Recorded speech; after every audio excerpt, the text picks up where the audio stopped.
બનાસકાંઠામાં ડીસા ફટાકડાના ગોડાઉનમાં બ્લાસ્ટનો મામલો 4 TNT મેગાટન કરતાં વધુ તીવ્રતાથી બ્લાસ્ટ થયો હોવાનું અનુમાન છે।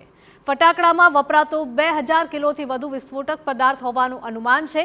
ફટાકડા બનાવવાનું કામ ચાલતું હતું ત્યાં ગેસ સિલિન્ડર હોવાનું પણ સામે આવી રહ્યું છે। રસોઈનો સામાન પણ ત્યાં જ હોવાનું સામે આવ્યું છે।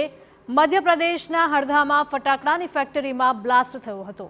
બ્લાસ્ટને કારણે ફેક્ટરી બંધ થતા ત્યાંથી 24 શ્રમિકને લવાયા હતા। ડીસા ખાતે 20 વર્ષથી ફટાકડા બનાવવાનો વેપાર કરીને કરોડોપતિ બન્યો હતો આરોપી। મહત્વનું છે કે ફટાકડાના ગોડાઉનની દુર્ઘટનામાં 21 શ્રમિકોએ પોતાના જીવ ગુમાવ્યા છે। અત્યાર સુધીની તપાસમાં સામે આવ્યું છે કે મોટા પ્રમાણમાં હજારો કિલો વિસ્ફોટક સામગ્રી સાથે ફટાકડાના બોમ્બ બનાવવાનું કામ થતું હતું અને 4 TNT મેગાટન કરતાં પણ વધારે તીવ્રતાથી બ્લાસ્ટ થયો હોવાનું અનુમાન લગાવવામાં આવી રહ્યું છે। જો કે પોલીસ દ્વારા ઊંડાણપૂર્વક તપાસ હાલ ચાલુ છે। તો જે પ્રકારે ડીસાની આ ઘટના સામે આવી હતી, ફટાકડાના ગોડાઉનમાં ભીષણ બ્લાસ્ટ થયો હતો અને આ બ્લાસ્ટમાં 21 શ્રમિકોએ પોતાના જીવ ગુમાવ્યા હતા।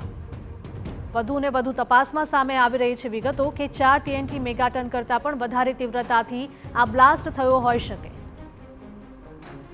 સંવાદદાતા અતુલ ત્રિવેદી જોડાઈ ગયા છે વધુ વિગતો સાથે। અતુલ, જણાવશો કે ડીસાના ફટાકડાના ગોડાઉનમાં જે બ્લાસ્ટ થયો હતો તેમાં એવી પણ વિગતો સામે આવી રહી છે કે આ જે બ્લાસ્ટ છે તેની તીવ્રતા 4 TNT મેગાટન કરતાં પણ વધારે હોઈ શકે।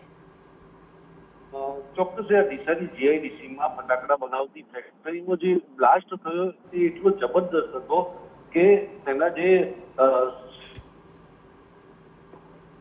તે બહુ દૂર હતા।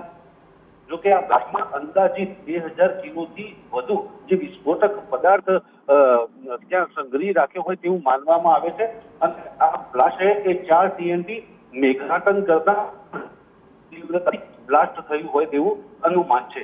જો કે આ આખું સિમેન્ટનું જે પ્રકારે સ્ટ્રક્ચર હતું તે ધરાશાયી થયું હતું અને ઉડી અને દૂર દૂર સુધી પડ્યું હતું। ત્યારે આ બ્લાસ્ટની તીવ્રતા સમજી શકાય છે, તેની ગંભીરતા સમજી શકાય છે અને જેના લીધે 21 લોકોના મોત પણ થયા હતા। ત્યારે એક બીજી બાબત પણ સામે આવી છે કે જ્યાં આ દારૂખાનું બનાવાતું હતું ત્યાં રસોઈ પણ થતી હતી, ત્યાં ગેસના જે સિલિન્ડર છે તે પણ મોજૂદ હતા અને જેને કારણે પણ એવું માનવામાં આવે છે। સૌથી મહત્વની બાબત એ છે કે મધ્યપ્રદેશનું જે હરદા છે અને હરદા જિલ્લામાં એક ફટાકડાની ફેક્ટરીમાં બ્લાસ્ટ થયો હતો।